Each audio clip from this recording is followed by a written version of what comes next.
Morning, everyone. Would like to open the TUD Water Committee for Thursday, May 1st. It is 9:30 a.m. And I think for us to get started this morning, maybe what I'd like to do is have everyone introduce themselves. I know we all know each other, but in case there's people looking on, they'll know who all is here. So I guess I'll start.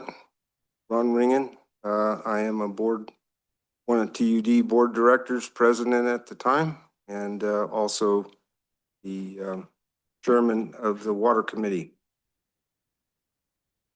Carol Reel, board director. Carolyn Higgins, finance director. I'm April. I'm the customer service supervisor.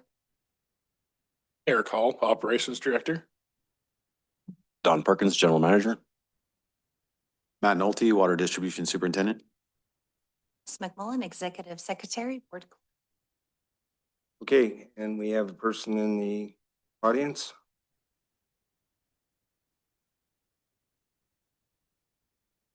Jeff Hollis, TUD board. Okay, I'll remind Director Hollis, although I know I don't need to, that you are here as an observer only and cannot say, motion, or do anything else. You're a stone. Okay,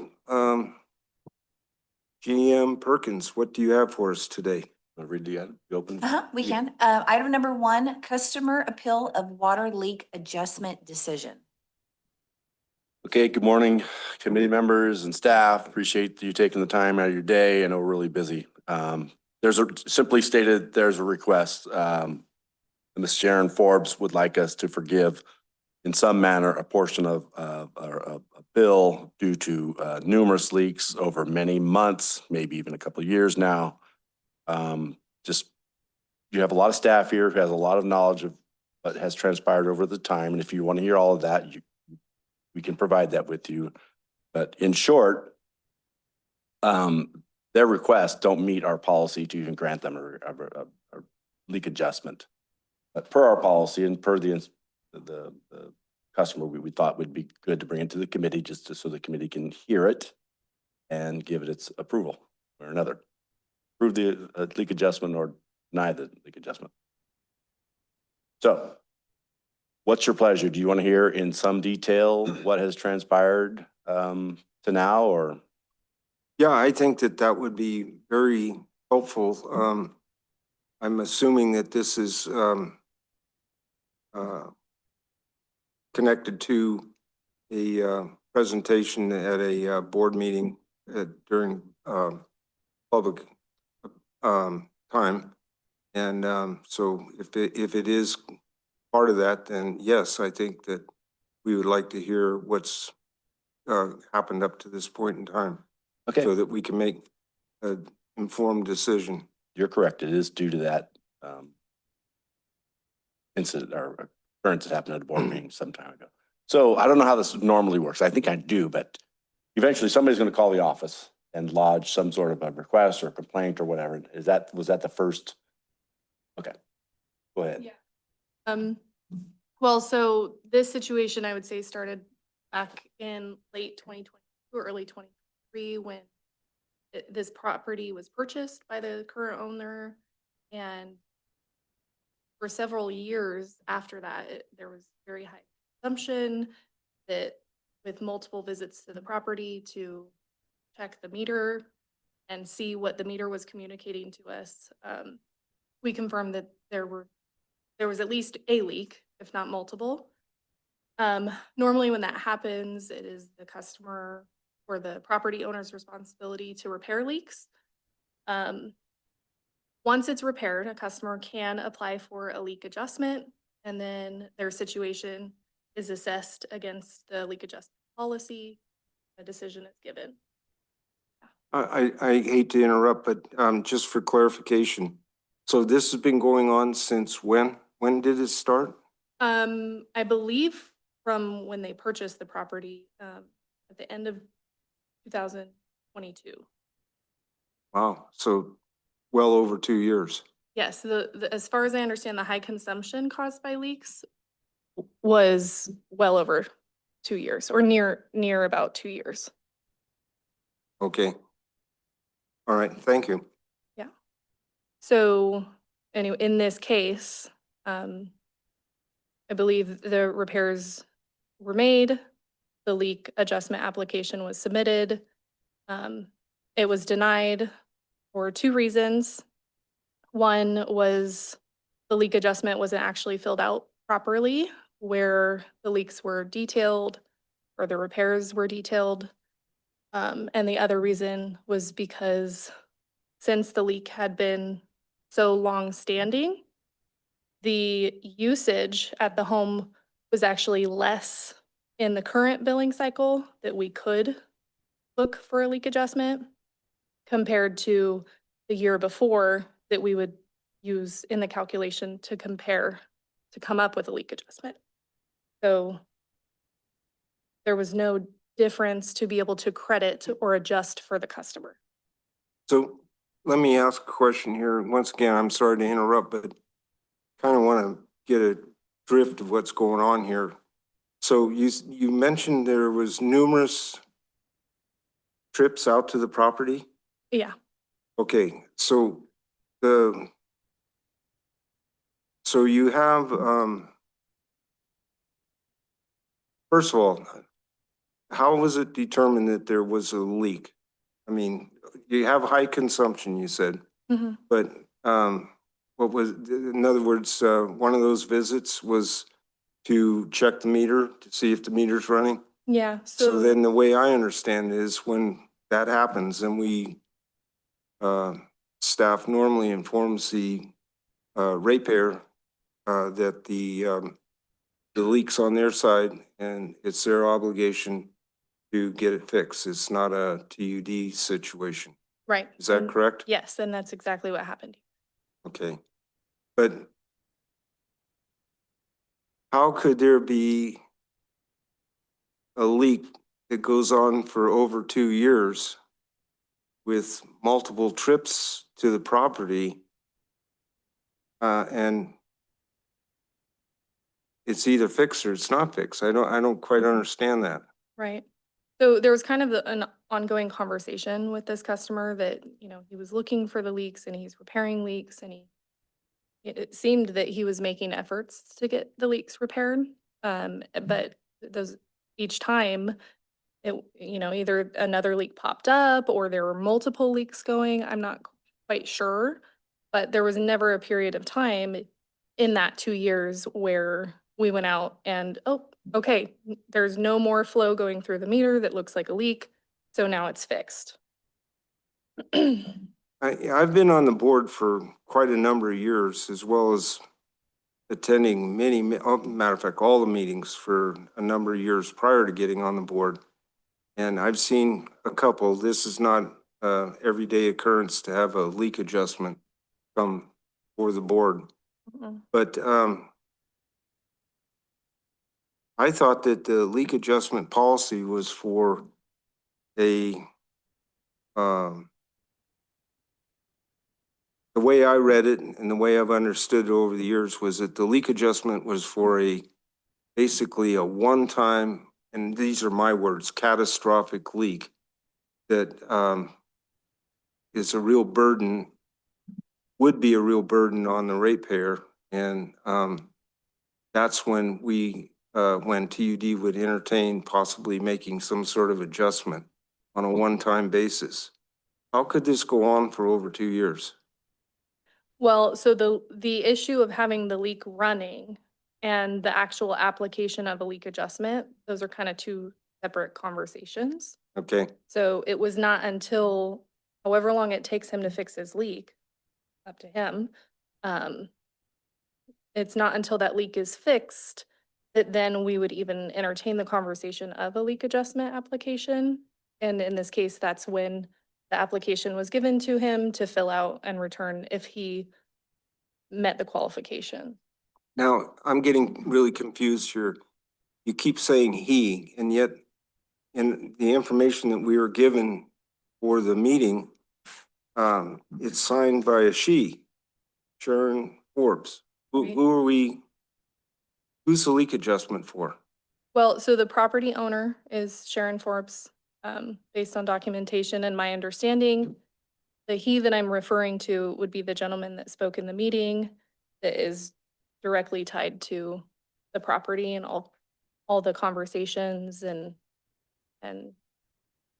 repairing the leaks or looking for the leaks.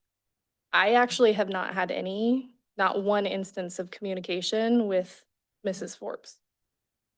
Okay, well, this is a little unusual, but whatever. Mhm. It is very unusual.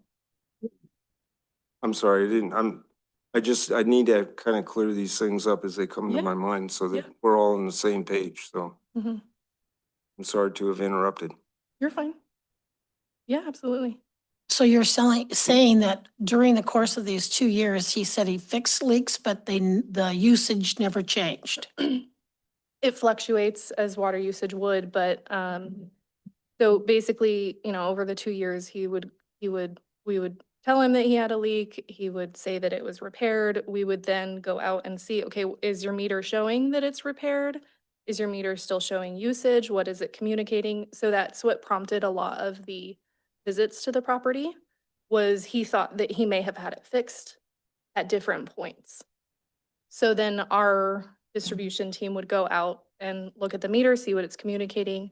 And each time it was, I'm sorry, it's still showing that there's a leak. It may be the same one, it may be a different one. We don't know on the private side.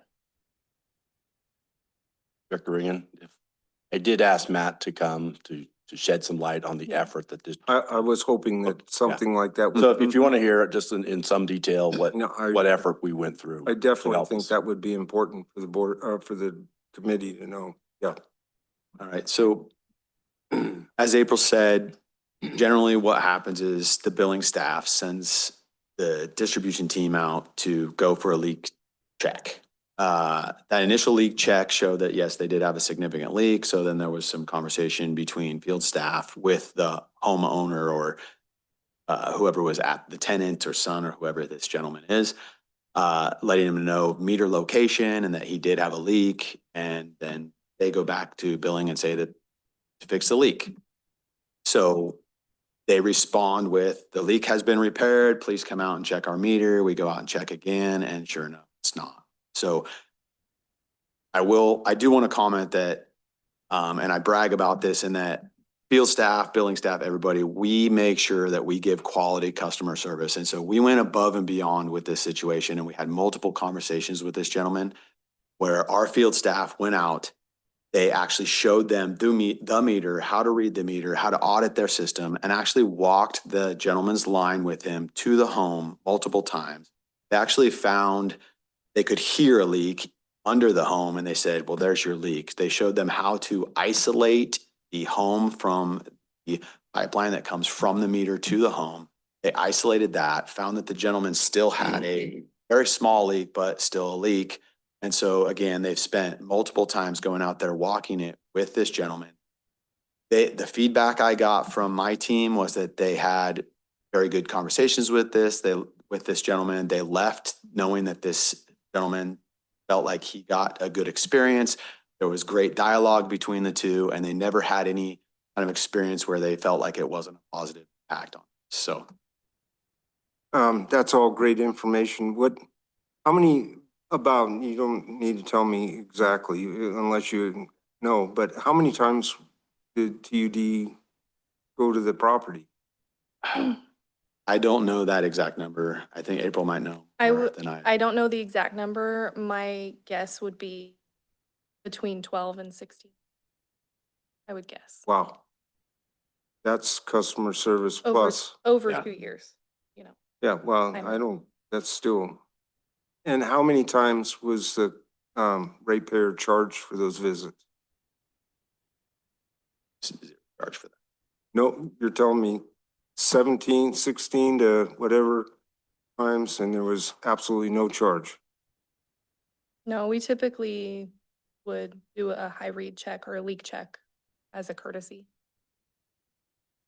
It benefits us and customers, so we do those as a courtesy. Okay. sorry that I interrupted, but I thought we needed to figure that one out. I don't have much more other than, yeah, we've spent a significant amount of time, very laborious, walking around this property with this gentleman. And again, that's a courtesy that we like to do, give these customers the tools so they can make these repairs because it helps everybody out. So we think, again, we had positive feedback from this gentleman. He acknowledged that got great customer service out in the field. And I think we did our due diligence above and beyond.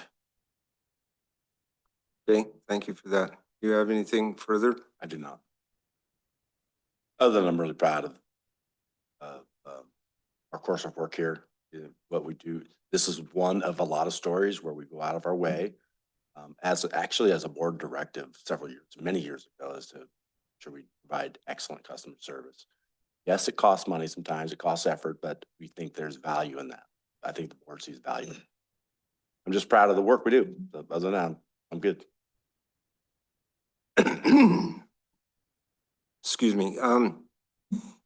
Well, I'm looking at amount of time, which equates into money from staff, but I can only imagine what our in-house staff time has been involved in coordinating all of this.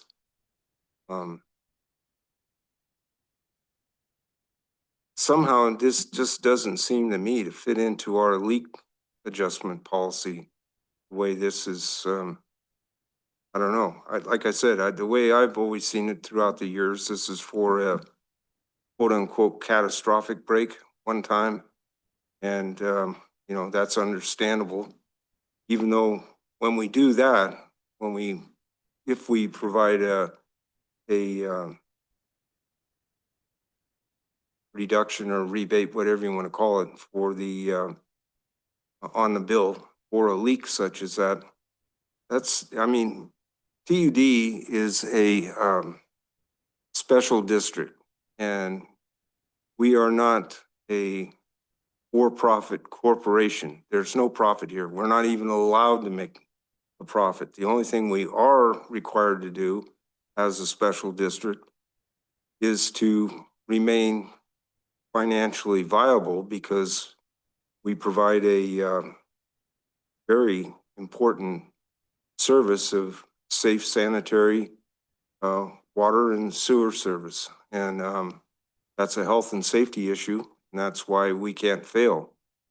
But there's no money being made here. So when there's a rebate, or whatever you want to call it, for a leak adjustment, what's really occurring here is that all the rest of the ratepayers are now subsidizing that rebate or that give back.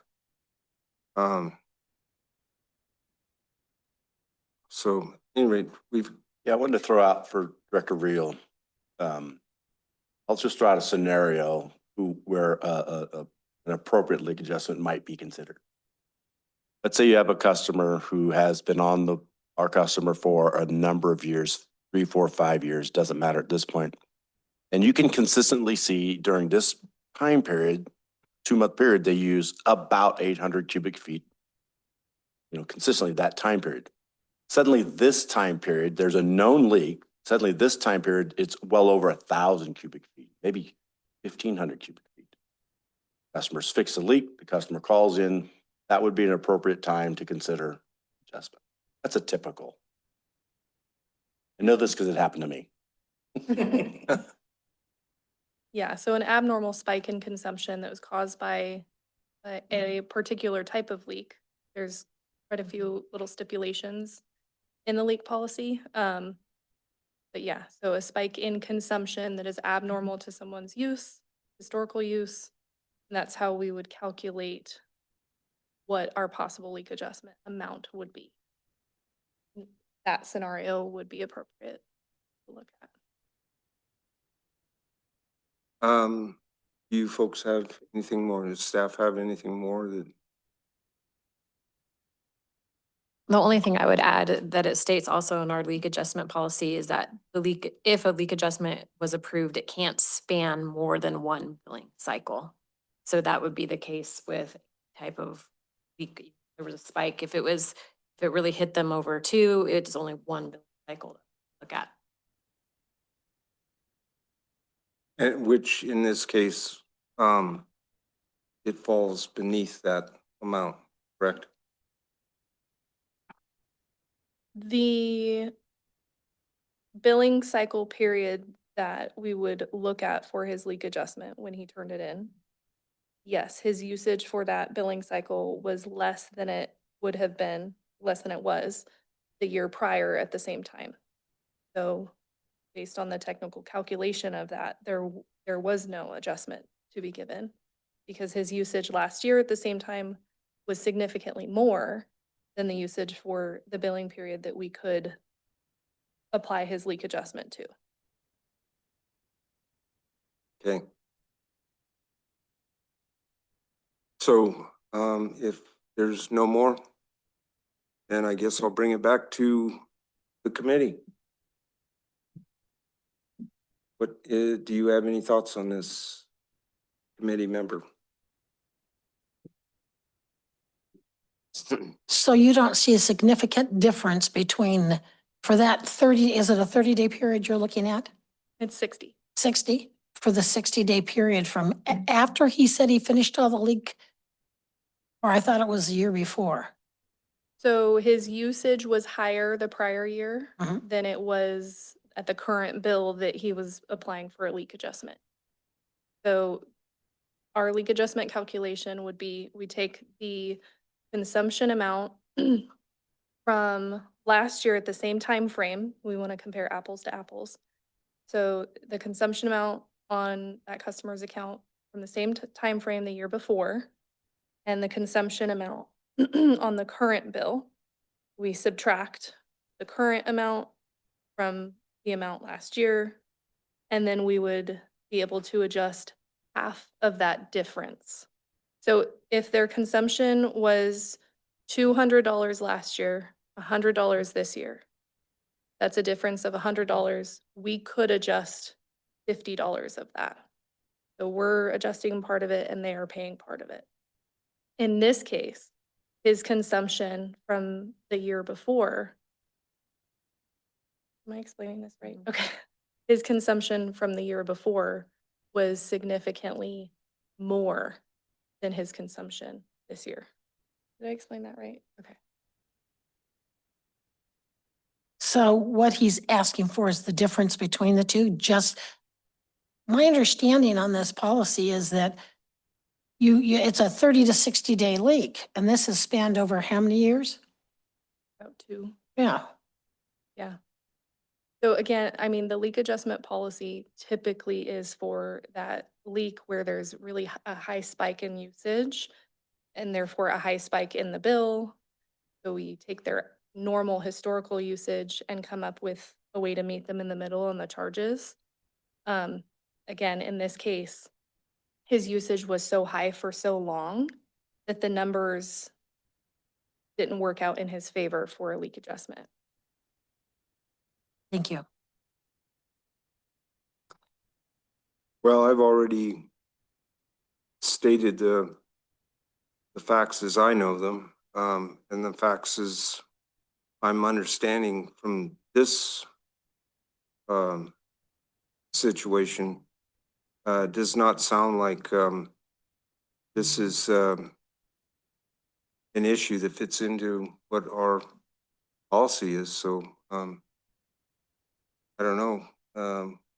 With your agreement, I would say that this would, the best way to take care of this situation is to deny it, because it does not fit into our policy. And it's unfortunate, but I've never seen, all the years I've been on the board and I've never seen a situation like this. And you know, that's why we have policies. And I want to commend you, April, for being able to navigate your way through this.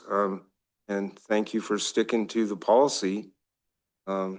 because that's what we're all here, that's what guides us. If we don't have policies and rules that we are put in place for us to follow, then it's just a honey farm, a jungle, so that would be my recommendation. What's yours? Are you on board or not? I agree. Okay, well, then, hopefully this is put to bed. We're done with it. And, do we have anything else? Clear, Melissa? No further action. Okay, with that, close Thank the you. committee meeting. Very much.